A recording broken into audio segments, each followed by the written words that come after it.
தமிழக பக்தர்களின் பிரார்த்தனைகளுடன் இந்து தர்மார்த்த சமிதி சார்பில் திருப்பதி திருக்குடைகள் ஊர்வலம் நேற்று துவங்கியது. ஊர்வலத்தை திருக்குறுங்குடி ஜீயர் மடம் மடாதிபதிகள் ஸ்ரீ ஸ்ரீ பேரருளாளர் ராமானுஜ ஜீயர் சுவாமிகள் 50வது பட்டம் வர்த்தமான சுவாமி ஆசி வழங்கி தொடங்கி வைத்தார்.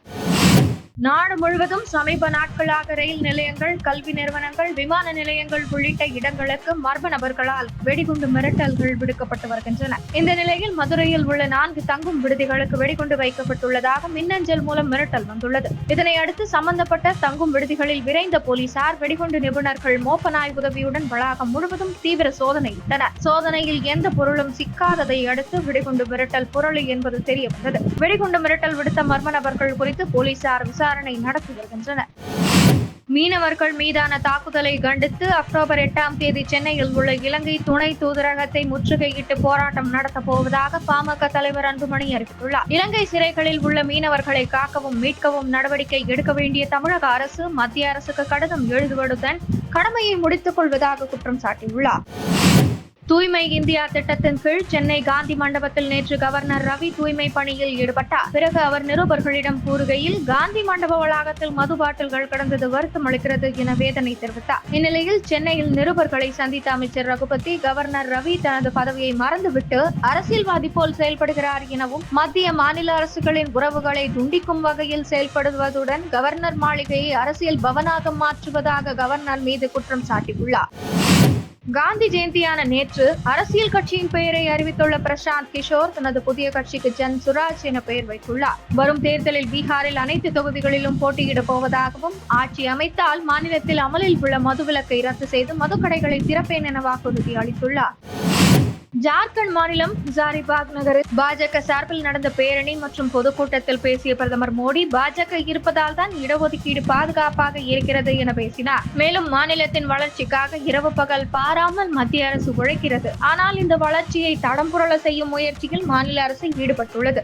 ஆளும் JMM, காங்கிரஸ், RJD ஆகியன பெரிய தடையாக உள்ளன. மாநிலத்தில் மாற்றம் ஏற்பட்டால் மட்டுமே வளர்ச்சி ஏற்படும் என கூறினார்.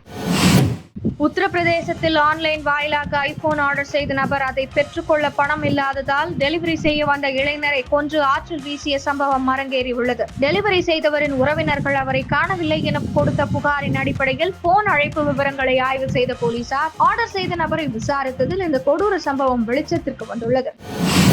இஸ்ரேல் மீது ஈரான் 400க்கும் மேற்பட்ட ஏவுகணைகளை வீசி நேற்று இரவு தாக்குதல் நடத்தியது. ஹிஸ்புல்லா தலைவர் நஸ்ரல்லா மரணத்திற்கு பழிவாங்குவதற்கு தாக்குதல் நடத்தினோம் எனவும், நாங்கள் போரில் வெற்றி பெற்றோம் என ஈரான் தரப்பில் தெரிவிக்கப்பட்டது. இதுகுறித்து கருத்து கூறியுள்ள அமெரிக்க முன்னாள் அதிபர் டொனால்ட் ட்ரம்ப், மத்திய கிழக்கில் அமெரிக்கா கணிசமான பங்கை வகிக்கும். இஸ்ரேல் மீது ஈரான் தாக்குதல் ஒருபோதும் நிகழ்ந்திருக்க கூடாது. இது உண்மையில் மோசமாக உள்ளது. அவர்கள் மோதலை நிறுத்திக் கொள்ள வேண்டும். இஸ்ரேல் மற்றும் ஈரான் மோதல் என்பது பள்ளி முன்பு 2 குழந்தைகள் சண்டையிடுவது போல் உள்ளது.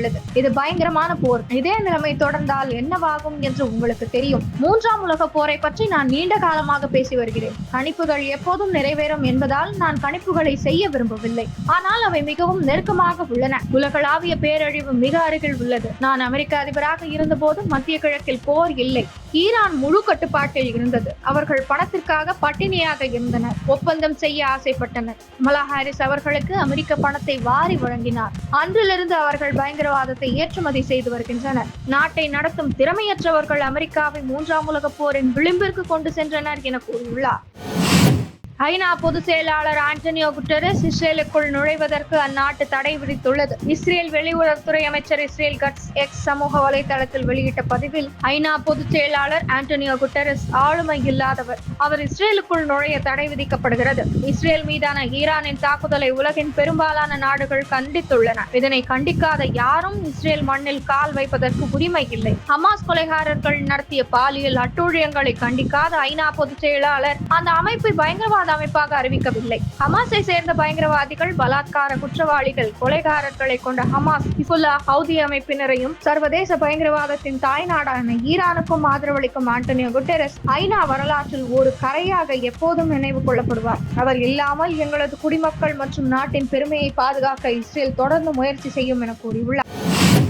இந்த வங்காளதேச கிரிக்கெட் அணி இந்தியாவில் சுற்றுப்பயணம் மேற்கொண்டு 2 போட்டிகள் கொண்ட டெஸ்ட் தொடரில் ஆடியது.